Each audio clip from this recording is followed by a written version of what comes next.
काल परवाची केस तालुक्यातील टाकळी व कदमवाडी या वस्तीलगत जी घटना घडली आहे ती अत्यंत दुर्दैवी अशी घटना आहे।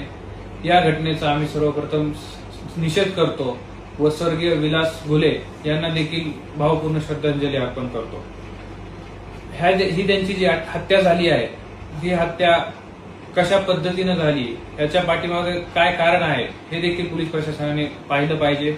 या पाठीमागे कोण राजकीय द्वेषापोटी हा कोणी राजकीय दबाव आणून काय कट रचतंय का हे देखील पाहिलं पाहिजे। या ठिकाणी या गुन्ह्यामध्ये माझं नाव यामध्ये घेतलं जात आहे। हा खरोखरच यामध्ये माझं नाव येतंय का हे पोलीस प्रशासनाने पाहिलं आहे। 20 जून 2026 वार शनिवार रोजी माझे पूर्ण सीसीटीव्ही फुटेज व माझं या ठिकाणी पाहिली गेली आहे। मी सकाळी 9 वाजता घरून माझ्या पवनसूत निवासावरून निघालो व येडेश्वरी साखर कारखाना युनिट 1 या ठिकाणी पोहोचलो। तिथून परत मी रिटर्न 2 वाजता माझ्या निवासस्थानी परत आलेलो आहे। 2 वाजल्यापासून मी पुढच्या दुसऱ्या दिवशीपर्यंत मी माझ्या घरी निवासस्थानीच आहे। याची देखील सीसीटीव्ही फुटेज एसपी साहेबांनी असेल पोलीस प्रशासनाने असेल यांनी सर्वांनी पाहिली आहे। याची देखील फुटेज आहे।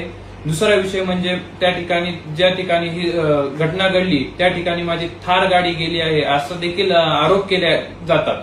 पण मी आपल्या सर्वांना सांगू इच्छितो की माझी थार गाडी देखील त्या तारखेला 20 तारखेला पूर्ण दिवसभर माझ्या पार्किंग मध्ये उभा होती हे देखील सीसीटीव्ही फुटेज मध्ये क्लिअर दिसत आहे।